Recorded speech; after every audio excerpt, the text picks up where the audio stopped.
KKR ने पहले बल्लेबाजी करते हुए 6 विकेटों पर 222 रन बनाए। जवाब में बेंगलुरु की टीम बल्लेबाजों के शानदार प्रदर्शन के बावजूद 20 ओवर में 221 रन बनाकर ऑल आउट हो गई। कोलकाता नाइट राइडर्स ने सांसों को रोक देने वाले रोमांचक मुकाबले में आरसीबी को 1 रन से हराया। केकेआर की आईपीएल इतिहास में यह सबसे बड़ी कम अंतर से जीत है। वही आरसीबी को भी इससे पहले कभी इतने अंतर से हार का सामना नहीं करना पड़ा था। केकेआर ने पहले बल्लेबाजी करते हुए 6 विकेट पर 222 रन बनाए। जवाब में बेंगलुरु की टीम बल्लेबाजों के शानदार प्रदर्शन के बावजूद 20 ओवर में 221 रन बनाकर ऑल आउट हो गई। आरसीबी के लिए अब आगे की राह बेहद कठिन हो चुकी है। आरसीबी के लिए सीजन किसी बुरे सपने की तरह रहा है। टीम ने 8 में से सिर्फ एक ही मैच जीता है और उसे 7 मैचों का हार का सामना करना पड़ा है। आरसीबी के लिए सभी मुकाबले करो या मरो की तरह हो गए हैं। हालांकि अब सभी मैच जीतने के बावजूद यह जरूरी नहीं रहेगा कि टीम प्ले ऑफ में क्वालिफाई कर लेगी। आरसीबी की टीम तालिका में सबसे नीचे 10वें स्थान पर पहुंच चुकी है, जबकि केकेआर 7 मैचों में 5 मैच जीत और 2 मैच हार के चलते 10 अंकों को लेकर दूसरे स्थान पर पहुंच चुकी है। केकेआर ने इस रोमांचक मैच को 1 रन से जीता, जो उसकी आईपीएल इतिहास की सबसे छोटी जीत है। इससे पहले उसे आरसीबी के खिलाफ शाहजाद में 2014 में खेले गए मैचों में से 2 रन से जीत दर्ज की थी, जो उसकी सबसे कम अंतर जीत थी। लेकिन टीम ने आरसीबी के खिलाफ ही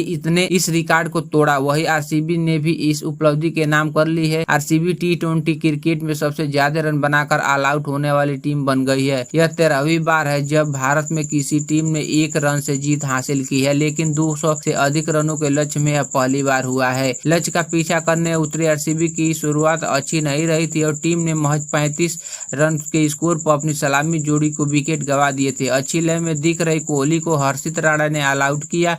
कोहली 7 गेंदों पर 1 चौके और 2 छक्के की मदद से 18 रन बनाकर पवेलियन लौटे। कोहली के ऑल आउट होने पर हालांकि विवाद हुआ। हर्षित ऑफ स्टंप के कमर के ऊपर से फुल स्टॉप गेंद लगाकर कोहली को हैरान किया। कोहली ने उस गेंद को ऑन साइड में मोड़ना चाहते थे, लेकिन उन्हें मुंह पहले मोड़ दिया और गेंद अंदरूनी किनारा लेकर सीधे हर्षित के हाथ में चली गई। कोहली ने तुरंत ही डीआरएस लिया, लेकिन कोहली का मानना था कि गेंद कमर के ऊपर आई है और नो बॉल करार दिया जाना चाहिए था। हालांकि टीवी एम्पायर ने हाई सिस्टम का सहारा लिया और उन्हें अनुसार कोहली क्रीज से आगे बढ़े थे और गेंद डीप रही थी, इसलिए कोहली को आउट नहीं दिया गया। लेकिन कोहली तीसरे एम्पायर के फैसले का निराश हुई। इससे कुछ देर बाद अरुण चक्रवर्ती ने डुप्लेसी को पवेलियन भेजा, जो 7 रन बनाकर आउट हो गए।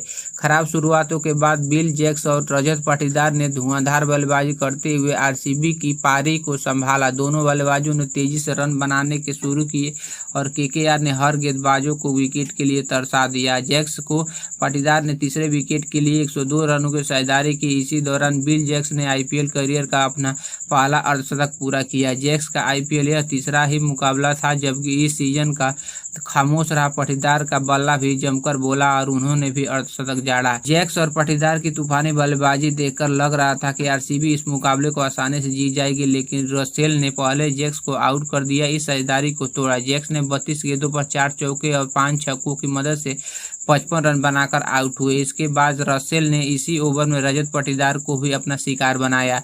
पाटीदार 23 गेंदों पर 3 चौके और 5 छक्कों के सहारे 52 रन बनाकर पवेलियन लौटे। फिर नरेल और कैमरन गिरी ने 6 रन बनाकर आउट किए। आरसीबी की पारी लड़खड़ा दी थी। केकेआर के मैचों में वापसी कराई। इन दोनों बल्लेबाजों ने महज 12 गेंदों पर आरसीबी के 4 विकेट गिराए।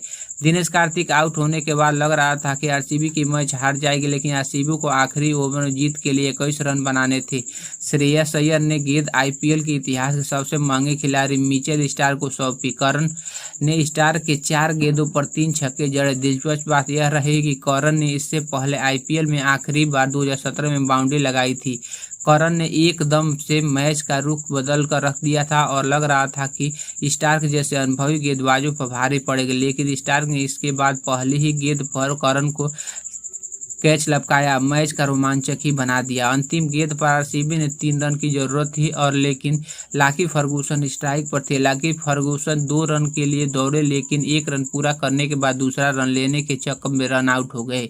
इससे पहले केकेआर को एक बार फिर से फील्ड टॉप और सुनील नरेन ने सलामी जोड़ी की शानदार शुरुआत दिलाई। दोनों बल्लेबाजों ने 26 गेंदों पर पहले विकेट के लिए 55 रनों की साझेदारी की।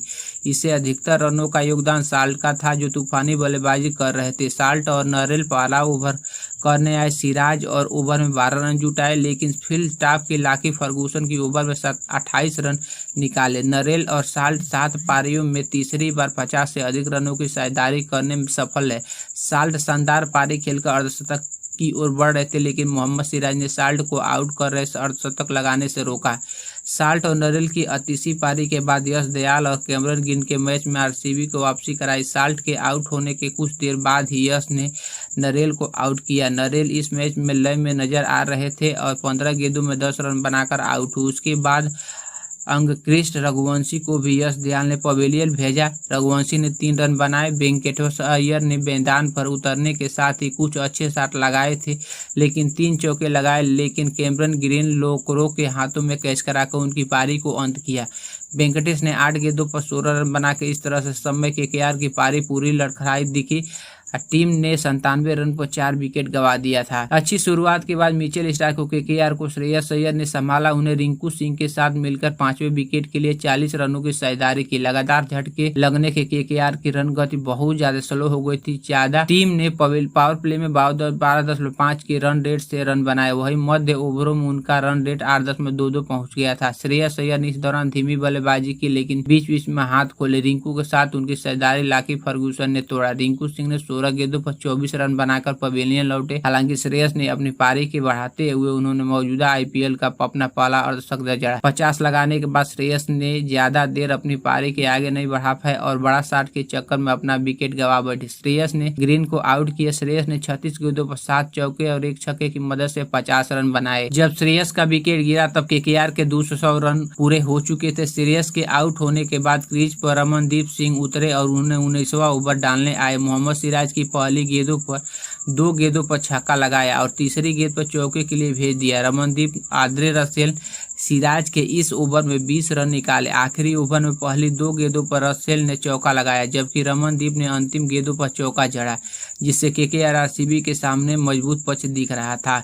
रमनदीप ने 9 गेंदों पर 2 चौके और 2 छक्कों की मदद से 24 रन बनाए। रमनदीप का आंद्रे रसेल दूसरे छोर से अच्छा साथ दिया और रसेल ने 20 गेंदों में 4 चौके की मदद से 27 रन बनाकर नाबाद पवेलियन लौटे। केकेआर की टीम उन टीमों में शामिल हो चुके हैं जिसमें इस सीजन का शानदार बल्लेबाजी की है। केकेआर टीम ने इस सीजन के तीसरी बार 220 से अधिक रनों का स्कोर बनाया। केकेआर के अलावा आईपीएल 2024 में सिर्फ सनराइजर्स हैदराबाद ने 3 बार इस स्कोर को पार कर चुकी है। किसी आईपीएल सीजन से सबसे ज्यादा बार 220 अधिक रन बनाने मामले में चेन्नई सुपर किंग, केकेआर और हैदराबाद संयुक्त रूप से शीर्ष पर है।